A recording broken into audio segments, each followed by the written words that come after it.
Commander Shepard has been recovered. The Lazarus Project will proceed as planned.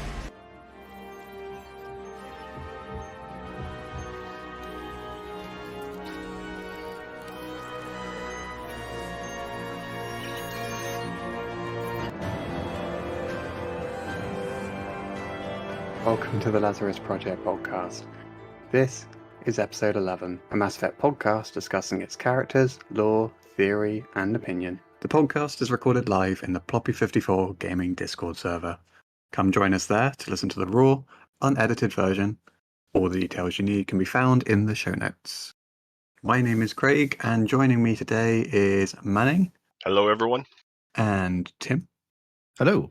In this episode, we will be doing another character profile, similarly to how we did it with Anderson. In this episode, we will be talking about Joker and our thoughts of him throughout the trilogy, thoughts of him for potentially in the future, and just generally giving our thoughts on him. But first, it's the news. Welcome to Citadel Newsnet. I'm Emily Wong. All right, everyone. So to start us off today, the only real quote-unquote big news we have at the time of this recording was that Mark Dara recently returned as a quote consultant for Dragon Age Dreadwolf. So what do you have any speculation? What do you think it means? Is it a good sign? Is it a bad sign? What do you think? Definitely a good sign. I mean, the guy knows Dragon Age like the back of his hand. He was like the lead project director for Origins and 2. So to bring him back, and he worked on Inquisition as well. I don't think he was the executive producer for that one though. But yeah, I mean, he knows everything to know about Dragon Age. For him coming back to see the last stages of Dragon Age Dreadwolf can only be a good thing, I think. I think the game's doomed. He's involved now. We're all screwed. I was going to say, I mean, obviously I love him as a creator and everything he does, but at the same time, do you think it reeks a little bit of desperation to like, oh my god, what's this mess we've created? Let's someone go find someone to come back and help us fix this kind of thing. Like what Disney did when they brought Jar Jar Abrams back for episode 9 of Star Wars. I think in the video he made, he said that he asked them if they needed any help. So they didn't ask him. He just kind of offered his help. And where at this stage now, Dragon Age, it's in the alpha stage, or it's just completed alpha stage. I know they've definitely said it's playable start to finish. So really, all it's going to be is polishing and tweaking and bug fixing and lore writing and codex entries and all that jazz, isn't it? Yeah, I think his main involvement will just be to the extent of like UI improvements to kind of make it feel like Dragon Age, or lore improvements just for consistency. Yeah. Do you feel like, because again, like Tim mentioned, he had slightly less of a role in Inquisition. Do you think him being on board again now would be trying to bring the game back to like how the first 2 Dragon Ages were? Because like all 3 are amazing, but Inquisition was like vastly different from what the first 2 were. Well, when I spoke to him, he said that Inquisition is what they wanted Origins to be. It's as closest to their original vision for Origins than Origins was. Just the open world aspect? I guess so, yeah. Can't exactly remember what he said, but yeah, he said that although Origins, and everyone loves Origins more so than Dragon Age 2, probably even Dragon Age 3, but he said the Inquisition is what they were aiming for when they were making Origins. If that makes sense. I do think it's very interesting, though, that there are some... Dragon Age is like so different between games that there are some people, a few I'm friends with, who really like Inquisition, but they really struggle getting through Origins. And then there are some like us, obviously, who like really like Origins, and Inquisition's kind of almost too different. But I would just personally say Origins is a classic, story-rich. I mean, I guess you could argue the combat's maybe a little light, but it's an amazing, like, quote unquote traditional RPG. 2 is also that, although I wish the world was bigger and you could eventually leave Kirkwall. But I mean, like, don't get me wrong, I love Inquisition, but it's basically Skyrim. Yeah, I agree with that. I don't know what it is about Origins that so many people don't like. I don't think it's as simple as the combat slow. I mean, the combat is slow, but I think one of the people I'm friends with said she didn't really understand the story, which confused me, to be honest, because it's not really a complicated story. But Do you think it's just because it's dated? I mean, like, I know people who flat out refuse to watch black and white movies, and Dragon Age Origins definitely shows its age, even though it's not even technically really that old. Yeah, it's not aged well though, is it? Have you ever played the original, the 2007 version of Mass Effect 1 recently? Like, yes, it's slow and clunky, and it's definitely not fluid or anything, but I mean, like, it's not like it's objectively bad. It's just, it was a product of its time. do you think you guys would have preferred Dragon Age Origins to be open world, or do you think it's great as it is for sort of being linear, I suppose? No, I prefer it the way it is. In a way, I mean, like, it's not a true quote unquote open world game, but I mean, like, you can still do the story however you want. It's not like you have to go to Orzammar, then you go to Lake Callahan, then you go to the Brazilian forest. I mean, you can still, I guess you'd call it partially open world, because you can still go wherever you want, basically whenever you want. Going back to Dreadwolf, I'm curious to know what you think, Manning, because me and Tim were saying about, the whole dispute or argument between the Cullen voice actor and Mark Darrah, and just kind of how, if Cullen was even going to have involvement in Dreadwolf, do you think this kind of cements him not being in it? I honestly, maybe I missed or I fell asleep that day, but I honestly was not aware of any dispute between the two. Was it, like, serious, or did someone just, like, spill coffee on someone? Oh no, it was serious. Basically, there was an article that Regelis pointed out saying, Darrah forced out good riddance and a relief for many others. I've worked with you for over 10 years as the voice of Cullen and have never worked with a more disloyal, duplicitous, or duplicitous corporate Duplicitous. fake. Okay. Your enforced resignation is a victory for BioWare, its employees, and particularly the fans. And Mark Darrah said, Hey there, Greg, I've been letting you slide for a while, but I think Dragon Age Day is maybe the day where that ends. And he says, Is there some world where you imagine that your behavior with regards to me and the community in general would actually cause you to ever be hired on a Dragon Age game? I'm not sure if this is performative in any way in order to get the attention on a different group, but it certainly isn't going to endear you to a company that cares about its public appearance. I'm sure they can find a way to, like, have him die off screen or something. I mean, like, again, he was a big part of Inquisition, but he also I mean, like, he was just like, what, I think military advisor. I mean, you could write that off pretty quickly. Yeah, I mean, if it's a new protagonist as well, but at the same time, you still kind of got to acknowledge the Inquisition, don't you? Anyway, Mark Darrah. It can only be a good sign that he's coming back, can't it?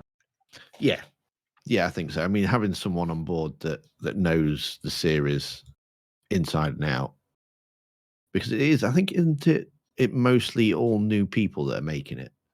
Like, half the studio left. And I will say, if it's true that he asked to come back, then I think it's a good sign and it's all to the good. But if they asked him to come back, then I might be a little bit worried. I haven't. Did you guys see the leaks? I think it had gone out to test audiences or like gameplay testers, and one of them had recorded the footage and leaked it. And apparently, it looks a lot more Dark Soulsy in combat. That's not necessarily a bad thing. I quite like all the FromSoft games. But I haven't seen it. Does that mean you're not going to play it if it actually turns out to be as difficult as, like, Elden Ring or Sekiro or Dark Souls? That's just what I was going to say. I'm not going to bother if it just ends up being Dark Souls difficulty.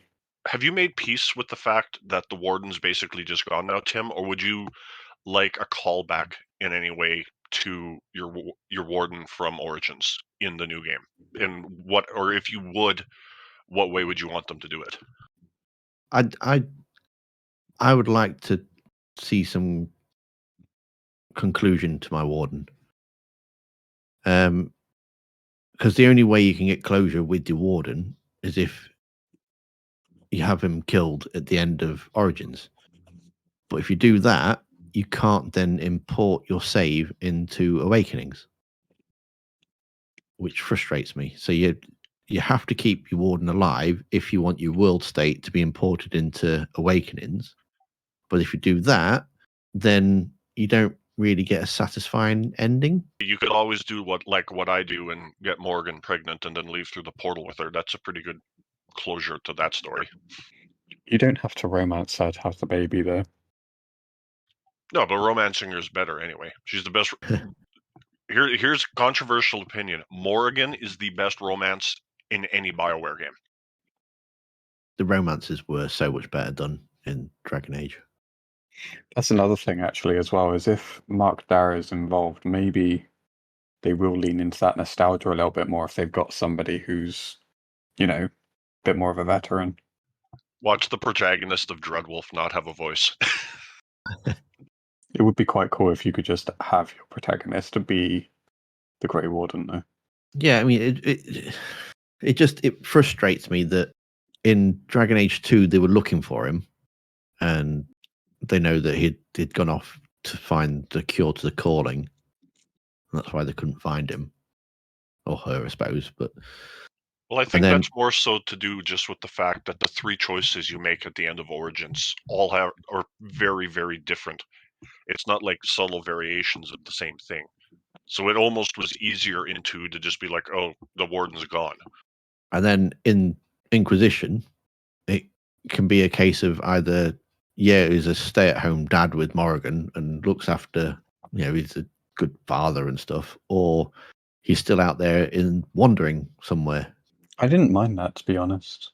I kind of knew that they'd written themselves into a corner when, they made characters voiced. When they made the main character voiced. So, and also if you do see him in person, how are they going to do that? They can't just add a voice and have you believe that that's still the warden. How did they do it in Mass Effect 2? I mean, like, if you manage to get Shepard killed, can you then not import that game into Mass Effect 3? No, you can't do it. Yeah, you can't play it as somebody else. You get the ending. You get Joker be the one that reports to the Elusive Man. No, I've seen that cutscene. I've just never personally done it, so I wasn't sure if just like the game ended or if they made like, here's a new Shepard, but who looks and sounds exactly like the old Shepard. I mean, if you wanted to roleplay it that way, you could, but you'd have to create a separate save. You can't import it. I mean, like, I guess that makes sense, but it would be kind of cool if you could import everything, but then just make a new character who's just voiced by Jennifer Hale or Mark Mayer. But whatever. Oh, yes, the Shepard clone.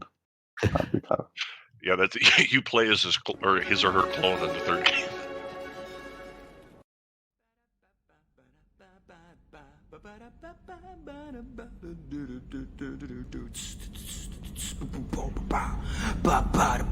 Hanging in space with a jazz trio.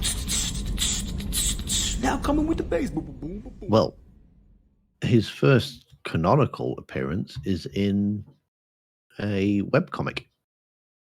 Have you guys read that? I've seen some of the images, but I've never properly read it. It's He Who Laughs Last or Laughs Best or something, isn't it? Yeah, He Who Laughs Best.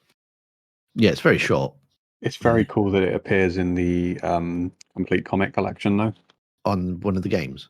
No. If you get they released, I think it was recently before Legendary Edition, they released a complete comic collection, and the webcomic of Joker is actually in there. Oh, that's good. Yeah, if you go on Amazon, like, the book looks like it weighs 50 pounds, but it's legitimately everything ever. It is pretty heavy, to be honest. You got it? Yeah, I've got it. I need to read it again at some point, but it's a lot of comics. Did the webcomic come out before Mass Effect 1? No, I think it came out at either after the end of Mass Effect 2 or before Mass Effect 2. I think it's probably before Mass Effect 2. But yeah, it was Yeah, I can't around Mass remember it Effect 2 exactly, time. but it was a couple of years. In He Who Laughs Best, Joker basically steals the Normandy, takes it for a bit of a joyride in order to get the job as the pilot. Is that why Anderson almost court-martialed him, but then was like, "Oh my God, you're so good! I'm going to sweep it under the rug just this Yeah. once." Exactly. That's exactly it. He, because of his illness, which Craig is going to name because I kept getting it Frolic wrong earlier. syndrome. That's it. It's not Rolex, Tim. So yeah, he because of his illness, he gets passed over for promotion and job opportunities, and nobody really wants him on their ship. And yet he is on paper, he is the best pilot in the Alliance. And so when the Normandy is going to be the flagship of the Alliance, it's built with Turian and human collaboration. That's the right word I was looking for. He wanted to be the pilot, and the only way he figured that he would get a chance would be to get into the cockpit and show him what he could do, rather than try and do it the proper way and get thanks but no thanks again. So yeah, he does that, takes it out for a spin, almost gets court-martialed, and then Captain Anderson goes, "Actually, yeah, dude, I want him to be the pilot." So that's how I become the pilot of the Normandy. It's a little bit off on a tangent, but did that comic ever specifically say why the Normandy was an Alliance ship? Because I know it was like 50-50 between the Alliance and the Turians, and it looks nothing like any other Turian ship in any of the games. I think it was mostly like a human ship, but the Turians helped with it. Yeah, I mean, if it's supposedly such a great ship, then it's got to have an edge that a better further along spacefaring species have got to contribute, haven't they? I mean, that makes sense. But I do think that comic, and also just other moments of Joker in general, just they speak to how he tries so hard to prove himself despite having Frolics syndrome. Like, it's one of to me, it's one of his strongest character traits, is the fact that he's so eager to prove himself. He's just, you forget he's an underdog at all. I don't even think you would consider him one, because he doesn't let that get in the way of who he is and what he does. Can I just say, I agree with almost everything you said, but I always found it personally mildly amusing that, like, I love Joker to death, and anyone who listened to me talk about Andromeda knows that I also love Liam. And in a lot of ways, obviously Liam doesn't have Rolex syndrome, but in a lot of ways, I feel like just personality, sense of humor, character-wise, Liam and Joker are in a lot of ways the same person. So I always find it weird how literally everybody loves Joker, but like no one likes Liam. I just don't really feel like Liam's as funny as Joker. But anyway, that was just the random tangent. We can get back to talking about Joker now. I really like that comic, and I think it, as I say, it speaks to who he is, and he's really that kind of bend the rules kind of guy that he shows throughout the trilogy. It's not really much. I don't know what else to say about the comic, to be honest. Well, I suppose not really much to say, but it's quite small, isn't it? It's designed really just to give you a bit of an introduction of how he became the pilot. I think personally, it's a little silly that he could get away with doing that and then be given the job and not court-martialed. Their brand new, expensive, state-of-the-art frigate scout ship, and he just takes it for a joyride and they go, "Oh yeah, all right then, yeah, you can have the job." Well, I mean, I guess there's something to say for seizing an opportunity. I guess. I mean, like, I understand why he was almost court-martialed, but I also understand why Anderson simultaneously wanted him to be the pilot. Because you can only really assume that it was the Verlick syndrome that was the reason he wasn't chosen, because he had clearly proven himself and had the qualifications and everything. And to be honest, if that is the only thing that got in his way, that's kind of sad, and I would understand why he would bend the rules to try and prove himself at this opportunity. Well, to be fair, I think that's just like a real world thing, whether it's illness or perceived ineffectiveness or whatever. I mean, like, I feel like almost everyone has gone through that at some point in their life where they're like, I know I'm qualified for this job, but I'm not going to get it. Yeah, I suppose you've got to do drastic times, drastic measures. I mean, it's like the dream opportunity for him. It felt like, I think he felt like that was something he was supposed to do. And, if anyone was going to pilot that ship, it had to be him. I mean, like, it would be interesting if we ever had a lawyer on to actually ask them, like, what would actually happen? Like, say, if someone had stolen a Concorde back in the day just to prove that they were the best pilot, like, what actually would have happened? I feel like the only reason Anderson wasn't court-martialed, not Anderson, sorry, the only reason Joker wasn't court-martialed was because of Anderson. Like, I feel like Anderson covered for him there enough to protect him from that. Yeah, because there was Anderson and somebody else, wasn't there, in the comic? I think Yeah. it was the other guy that was pushing for the court martial. There you go, Manning. Anderson did something good. Yay!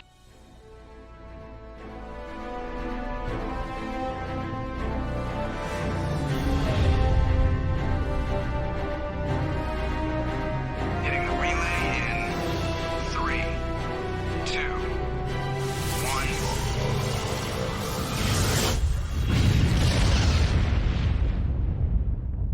In Mass Effect 1, do you guys remember how you first felt about him? Your first impressions, I guess? Well, it's quite nice. I mean, I know it's jumping ahead a bit, but he is the first character that you meet, if I remember correctly, and the last character. Yeah, like he bookends the series, doesn't he? So although you follow Shepard through the ship, it's actually Joker that. You know what? I never thought of it that way. That is really crazy, isn't it? He speaks first, then yeah, he's the last one to.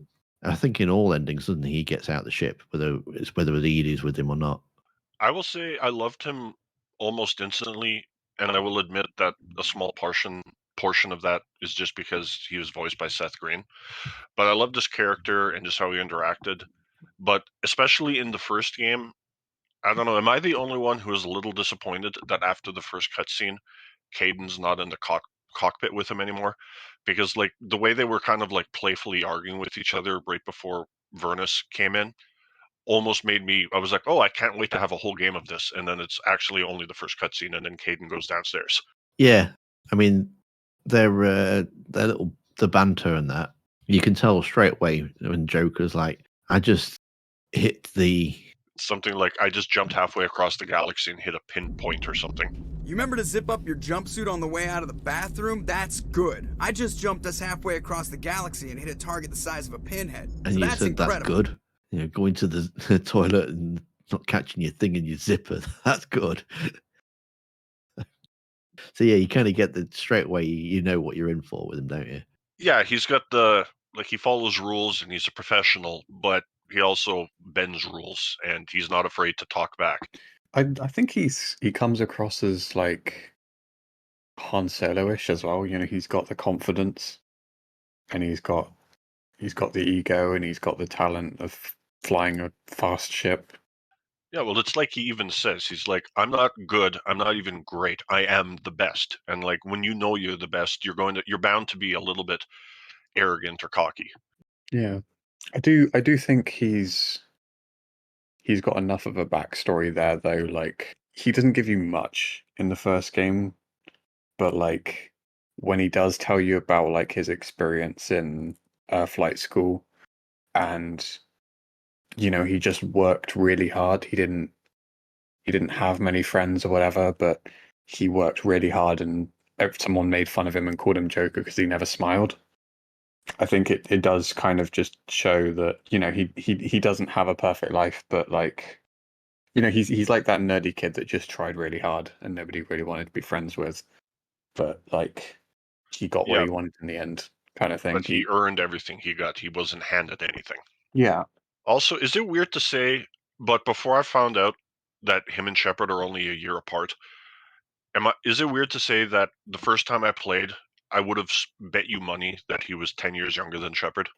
Yeah, I mean, it's a little tricky to tell them, especially with like the Legendary Edition changing like people's hairstyles and like de-aging people as well. It's yeah, I would have thought he was much younger than Shepard, but then I didn't realize Shepard was that young. I thought Shepard was older. So Yeah, I'm just saying, like in the first game, Shepard's 29 and Joker's 28.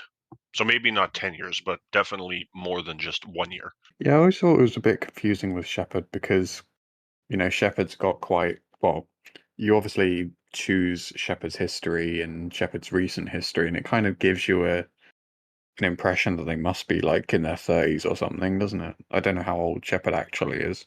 29 in the first game, 31 in the second, and 33 in the third. Oh, okay. dead in the fourth.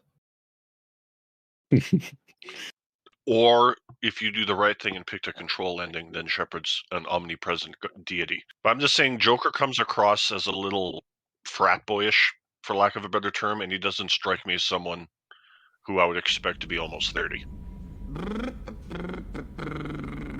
How did you just, besides the intro, I guess, like, how did you feel about him just sort of throughout the first game? I thought he had a lot of emotional depth. Because, I mean, yes, for the most part, he'll often be silly and quick-witted and crack a joke. But a lot of times, maybe I'm way off on this, but I got the feeling that like he understood the gravitas of the situations that you were in, but he used like humor as like a coping mechanism, I guess, for lack of a better way to put it. I mean, yeah, he certainly doesn't. He doesn't open up about how he really feels until Mass Effect 3. Like, I think it's only in Mass Effect 3 where you realize that he is using it as a coping mechanism. Well, I will say what probably one of my favorite lines in Mass Effect 1 is after the mission on Vermeer. Obviously, Shepard's kind of down because either Caden or Ashley just died. And after that mission, when Joker asks if you want to call the council, there's an option for Shepard to just say, "Why bother?" And then Joker, in like, I think that's one of the only moments, at least in the first game, where he says something like, "Yeah, you're right. Like, Sovereign will be sitting on the council's heads before they even try to do anything or get off their asses or whatever." And you can even tell, even that's like the only time I can think of, at least in the first game, where he's not like happy and chipper, and you can actually tell he's kind of solemn. Mm. I still think it was a massive mistake that he couldn't tell him about the sister. Sorry, it's jumping ahead again though, isn't it? Oh yeah, that's in the third game, but yeah, that was beyond messed up. Although to be fair, once you deal with that Asari, how many people really actually knew that was Joker's sister that she killed? True. Mm. Although Mass Effect does pull that out to a lesser degree, they do that a couple times. It's like in the third game, I forget her name, but there's an engineer in the hallway of the docking bay that you walk by like 500 times. And if you read all the journal entries, you can find out that you killed her brother because she mentions that she's requesting a reassignment because she doesn't want to fight Cerberus because her brother's in Cerberus. And then when you do the mission on Sanctum, you find out that one of the soldiers you killed was her brother. I mean, like, it's stuff like that, like super duper minor things that 99% of people probably don't even realize. But that's what makes the games, I just, for lack of a better word, more real. Yeah. To go back to Joker a little bit, it does feel very much like his character fits perfectly for the story as well, and like like when they escape, when they leave dry dock or something, when they've been grounded, it felt like his character was chosen, like a rebellious pilot was chosen for that moment to be the one who's like, right, we're gonna ignore him, we're gonna get out of here, kind of thing. Do you think it would have felt out of place, speaking specifically about that scene, had Joker been a lot more, straight-laced and by the books? Do you think he would have refused to quote unquote steal the Normandy a second time when you are trying to leave dry dock, or do you think he would have done it anyway?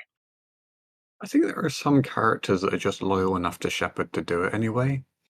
But I think it makes way more sense if he's just along with it and just more fun. Like, I just think some people might question it if he just went along and he was by the book. But because we know he's not, everyone's on board with it and everyone understands why he's doing it. I will say, I think, yeah, you probably just hit the nail on the head. It's like, do you ever, after you do that and steal the Normandy, do you ever walk around the ship to talk to everyone, or do you just go straight to Ilos? I think I usually go straight to Ilos. Because everyone on the ship has unique dialogue about, oh, we're like renegades and this and that and blah, blah, blah. But I'm brain farting on his name, but the guy who stands in the middle of the CIC that you mentioned on your list of least favorite characters that you hate and you often forget he exists, he like goes off on like this like schoolboy rant about how excited he is to be a criminal and stealing a ship to go off to somewhere where no one's ever been, kind of thing. Do you mean Presley? Yes, it was Presley. Yeah. It's not that I hated him, it was just incredibly pointless. Does Joker have many offhand comments in Mass Effect 1? Not Not- really. A whole lot. He definitely has a bunch in 2 and 3, but almost nothing in 1, I don't think. Mm. Yeah, you can speak to him about his past. And I think if you go after every main mission, he has something slightly different to say, if I remember correctly. He does have one unique dialogue line for each of the 4 main planets. Yeah. But beyond that, it's just the same recycled stuff you've heard a million times. And you do kind of hear him in the little team meetings, I guess, over the intercom. Yeah. He has there's a couple of lines there as well, isn't there? Where he says that you can patch through the council, and then if you keep cutting him off, I think he gets towards the end of that and he's like, you just want me to cut him off again. I think the best interaction in the entire game is if you bring Rex as one of your squad mates to Therum when you're rescuing Liara. At the end, when the thing is collapsing, Joker's like, ETA 8 minutes, and Rex is like, if I die in here, I'll kill him.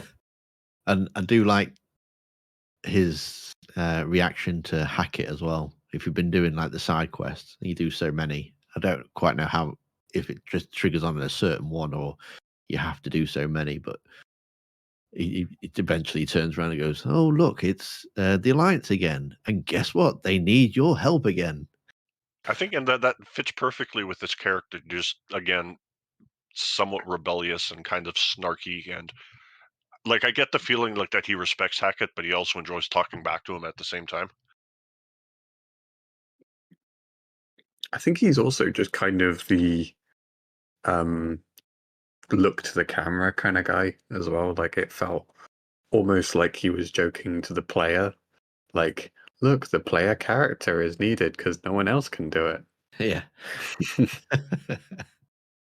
Yeah, but I mean, like, there's a reason that's a cliche, though. Yeah. It's like, have you seen the meme of there's just like a cat outside on like a street, and it's like kind of half under a bridge, but where it's sitting, the sun is hitting it, but like where the sun is hitting it is the only light you can see because it's under a bridge. And then it just says, if video games have taught me anything, this cat has a side quest to offer me. Maybe it's a demon cat. Could be, especially in The Witcher. I had this written down, so it'd kill me if I didn't mention it now. You know, he said about like the irony of getting his name for like never smiling. Yeah. Yeah. I think it's kind of strange how he sort of grows into that name. Like, it seems like if he was so serious during his training years, it's almost like he's become a Joker because of that nickname he was given. I mean, yeah, I guess. And especially, like you say, in the second game, and to a bit in the third, but mostly the second game, like half the fun of walking around the ship is just periodically not even talking to him, but just walking into the cabin, just because sometimes he'll just have off the cuff remarks that are amazing. Yeah. To be perfectly honest, I didn't really care much about him in the first game. It's like when you go into like the second game, that's when I started to. Even then, actually, I think it wasn't until the third game on when I did my first full playthrough. But 2 or 3, I think, is when he actually starts to shine. Since you started with the third game first, when you went back to eventually do 1 and 2, did anything surprise you, or did you more or less think he was the same character he was in the third game? I don't think, because a lot of his conversations are optional. A lot of his more interesting ones are optional, I think. Like, you'd be surprised how much of it's optional. Even in my first full playthrough, I didn't talk to him enough. And it was only when I started religiously playing Mass Effect 2 where I started catching a lot more and started to care about him a lot more. I will say, I think, like, building off the point you made about him being a little rebellious and like stealing the Normandy just to get the job kind of thing, I felt like, I don't know if immature is the right word, but in the first game, he did give off a little bit of that vibe. But then, like, I loved in the second game when you first meet him after you talk to the elusive man, when Shepard's like, I know why I'm here, but how the hell did you end up with Cerberus? And he's like, you kidding me? The Alliance locked all the files, sealed everything away, they grounded us, blah, blah, blah. Like, hell yeah, I joined Cerberus. I mean, he just really felt like he came into his own a bit more and was a little bit more, I am who I am, and I'm just going to do what's best for me and screw everyone else kind of thing, I guess. I don't know. I think he said something about after Shepard died, they just wanted to sweep everything under the rug as well. Yeah, I think it was more Mass Effect 2 that you kind of see more of his personality come out, and you get more. I felt I got more of a connection with him in Mass Effect 2 than I did in 1.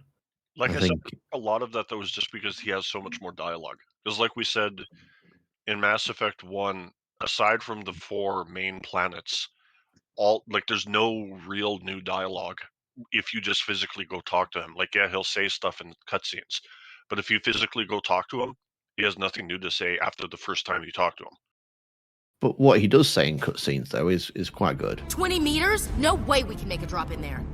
We have to try. Find another landing zone! There is no other landing zone! The descent angle's too steep. It's our only option. It's not an option, it's a suicide run. We don't... I can do it. Joker, I can do it.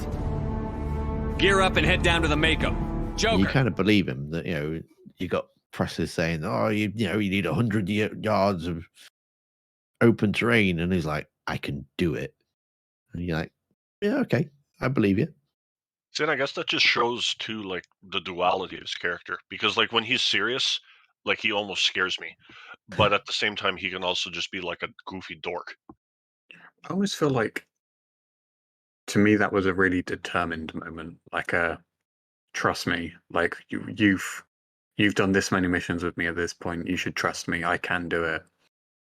But I think the biggest shame is you don't have enough conversations with him in the first game. I think the first game's got its moments with him, but I don't think they realized really what they could do with him until the second game. Yeah. I will say, I think after his heroics on Ilos, like you just said, and especially after his comment at the very beginning of the game about remembering to zip up your jumpsuit when you leave the bathroom, I think BioWare missed a glorious opportunity to have like a random cutscene in like Mass Effect 3 where Joker does accidentally like pee his pants or something, and then you can like bring that up again. What pisses me off? Calling this the cockpit. Alliance ships have bridges. Asari have cockpits. Oh wait, no they don't. A lot of his off-the-cuff stuff was just Seth Green improvising, and I don't know exactly how much it was, but I'm assuming a lot of it was, and most of it is quite memorable. Yeah, it was mostly Mass Effect 3, I think it was. But because he did a stream with his wife, and there's only a few of us in there because they set it at the wrong settings. So I popped a thing in the chat, and as he was looking through the chat, he answered my question. And the question was, because I was under the impression that he had improvised all of his lines and he had been given free rein to go as he wanted. And he said, no, that wasn't true. That he had the script, but the cabin chats, as he called them, where you just walk on and they're chatting amongst themselves, or the chatting where you don't go into a cutscene where it's just banter, basically. Said any of those, he was allowed to go free reign with. So they're all his. Just he's what he's done. But anything that was cutscene on that, he had script for. So would that have like included like the one part in Mass Effect 3 where you go into Liara's room and he's bugging her, asking her if she can wiggle her head tentacles? Yeah, that would have been. I mean, this almost could have been an episode strictly based on like top 5 Joker quotes because he's got so many amazing one-liners. Do you think maybe he improvised some really fun stuff and they thought we could do something with this with the whole crew? I mean, probably. I mean, because there are, even if you just do the missions and don't really talk to anyone, you still have to walk around the Normandy quite a bit. And Seth Green's a very like outgoing, open person. So I feel like he probably pitched more than a few things. I was on the impression it was just Seth Green, so I assumed he'd done something that caught his eye, caught the director's eye. I probably should have asked, like. Well, I mean, he's just genuinely hilarious. And I mean, like, if you've ever watched Robot Chicken, like, he can turn, like, the stupidest things into some of the funniest things you've ever seen. So, like, it would shock me if he hadn't pitched at least a couple things that the devs had never even thought of and were like, yeah, you know what, that works. Yeah, I do think just the stuff you hear around the ship is like the best part about the third game. Especially the stuff with Javik. Especially when James and him are in the kitchen and James is trying to get him to tell jokes. I'm like, that stuff just like makes the game. It makes me want to hang out on the ship more than I do. Actually, you know what? Do you guys remember how you first reacted when when you do realize that Joker's like the first person who's with you when when you're brought back from the dead? Do you remember your reaction when you found out that Joker was going to be with you? At first I was a little bit shocked. I'm like, wow, why is Joker here? But then after he explained what the Alliance did and how they tried to cover everything up and wouldn't let him fly a ship anymore, I was like, yeah, okay, now I get why joining Cerberus made sense for you. And then, like, I love his random offhand comment about how the Alliance didn't have leather seats or something. So he's like, I would have done it anyway.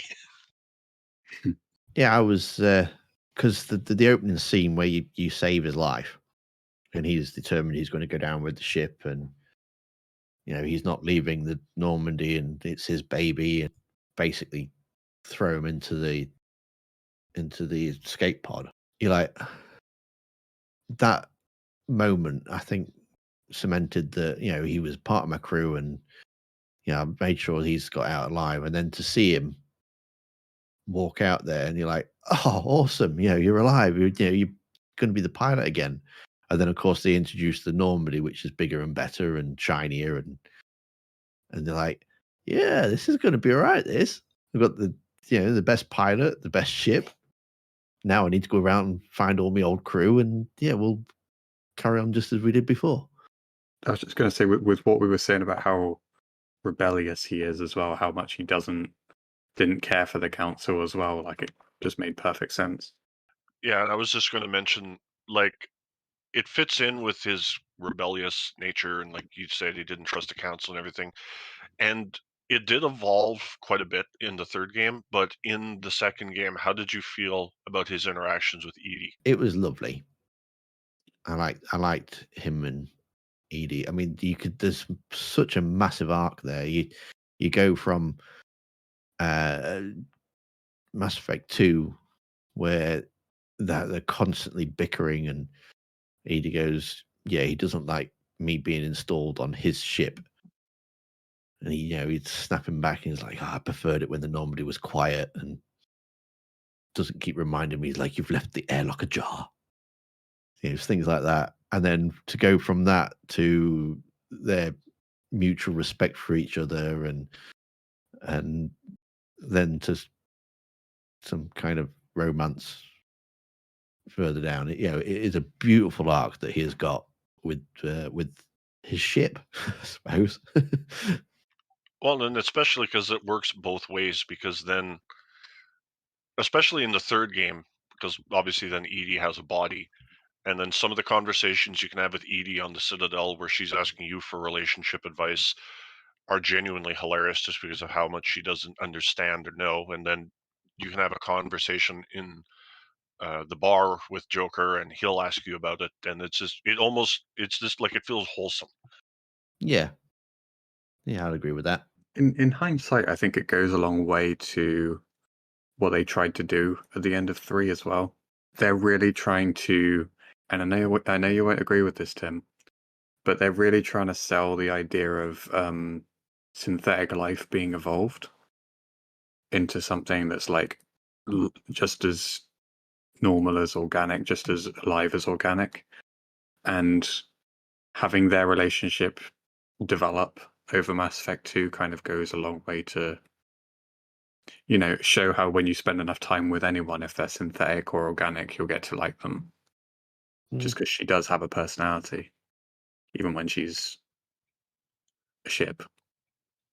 All right, here's the $1,000,000 question, though, Tim.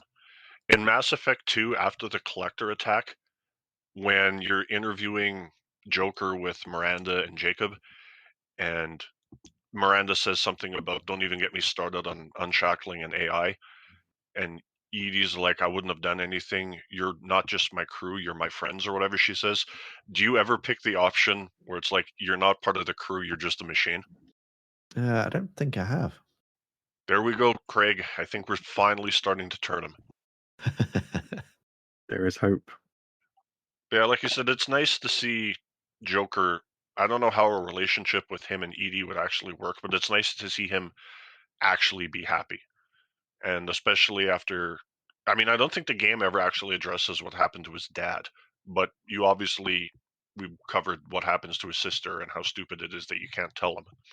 Yeah, but it almost seems fitting that the person he understands or who understands him the best is his ship, because flying is his life really. Because from everything we know about his backstory and everything, he's fought so hard to be a pilot, like it just feels right that his ultimate partner is a ship. I think we can call it a win because we got Tim to admit that he's not a dick to Edie. As Joker says, oh, what happened? Well, Joker went and plugged in the Overlord. I mean, it's still a risk.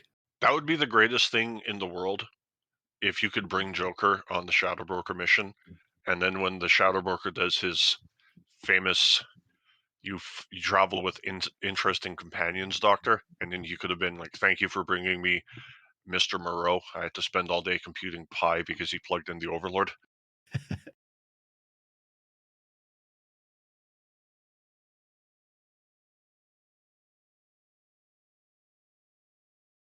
I tell you what, though, that was another big step in making his character better, though. Just making that one mission just about him. You control him, and it becomes a big moment in him trusting Edie. Would you really call that trusting her, though? Because, I mean, like, if she'd wanted to kill him, then no matter what he picked, he was going to die anyway.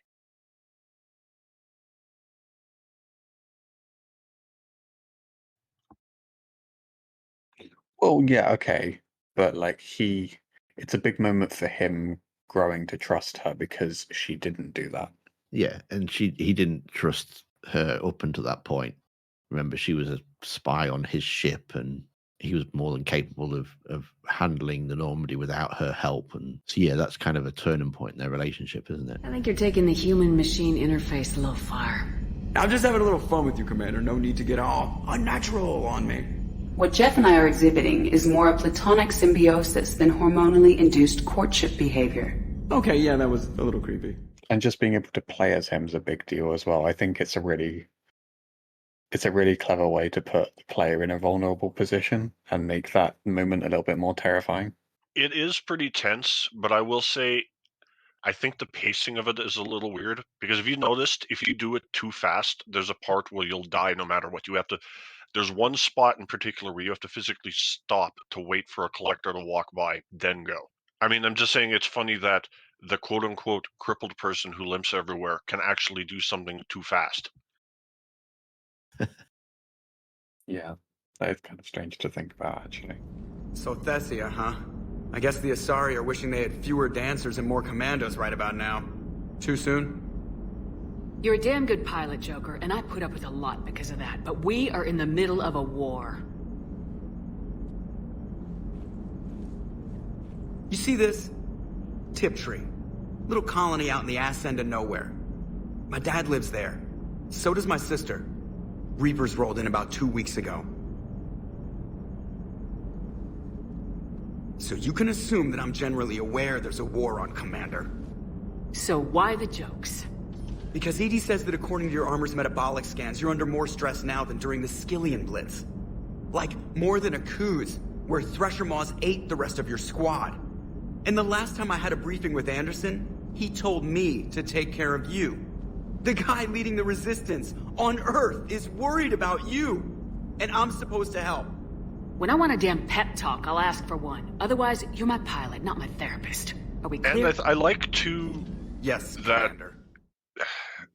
I don't know if you can really even call it good or bad, but I like how when he confronts you and said that Anderson had been asking him to keep an eye on Shepard, and he goes on like his long spiel about how he's like, everything, like, you can't, like, let people help you, and then you can either agree with them or tell them to like screw off, and then depending on how you handle that conversation and a few others, at the very end he either shakes your hand or just salutes you.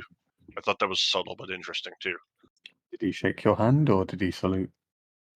He saluted me. Oh, Manny.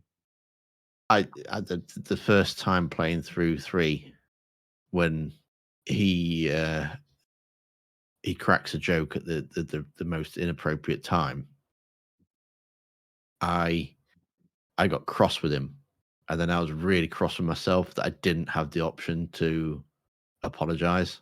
I think I'd missed a conversation somewhere, and I can remember my shepherd, just he was obviously feeling the pressure of everything and just went off at him, and you get one opportunity to say sorry to him or apologize, and if you pick the wrong dialogue, you don't get the hand. I think it's the handshake that you get. To be fair, I kind of, first of all, I mean, like, the joke was completely in character for him as a character, but I kind of didn't like that. Obviously, you can be a dick, and the renegade option is way worse. But even if you pick the Paragon option, you're still pretty mean to him. Like, there should have been an option where you're like, okay, Joker, haha, but now's not really the time. But the only two options you do get are both kind of mean to him. I do think it's just a flaw in general that in Mass Effect 3 you only get 2 dialogue options. You don't usually get a middle one. Yeah, I mean, but that situation specifically, I mean, like, because first of all, the joke didn't bother me, but even if I was like feeling pressure and pissed off that Kai Lang just kicked my ass and stole the VI, I could still be like, okay, that's just Joker being Joker. Personally, anyway, I don't know, maybe I'm the weird one. No, I get that. I do think it's really nice though in that moment, like it does show not only how Anderson cares about Shepard, but that Joker cares about him too.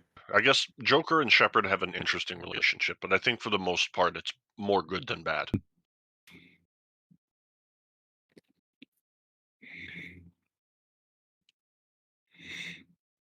I do think ultimately, I can't remember if it was you or Tim who said it, but like the fact that the trilogy ends as it begins, as it began, with Joker, it does feel kind of like a perfect ending. That must have been Tim, but yeah, I'll agree with that. Although I still would have liked at least a little bit more information on what that planet was that the ship crashes on after you pick your color. If you have any comments or questions or ideas about future episodes, feel free to email us at thelpcast@outlook.com. That's thelpcast@outlook.com. Tim, if anyone would like to find you, where can they find you? Twitter at Ploppy54 or the YouTube page Ploppy54 Gaming. I And Manning, where can they find you? You can find me on Twitter at that Cerberus guy or on anything else with the same name. And you can find me on Twitter with the Twitter handle at Craig and his Mac. Sorry. Twitter handle. Well, there was the Atlas. That's not really like a vehicle, though. What would you call it then? It literally, well, I mean, I guess, yes, it's a mech, I guess, but it literally walks slower than you do. Like, you wouldn't say, I'm going to go to the corner to get a coffee and a donut, and then I'll take the Atlas. I mean, you would take, like, a proper vehicle. God.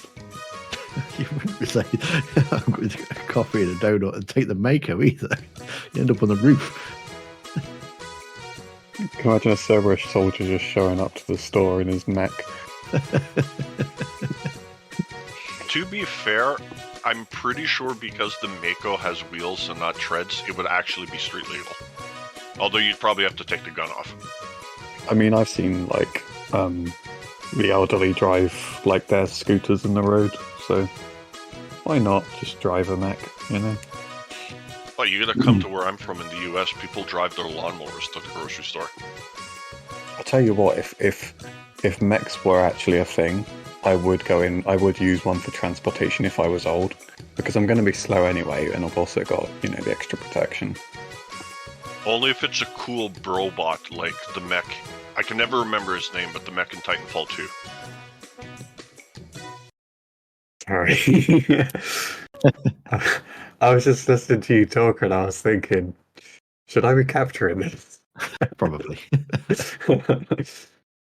It was the banana comment we should have probably captured for the outtakes.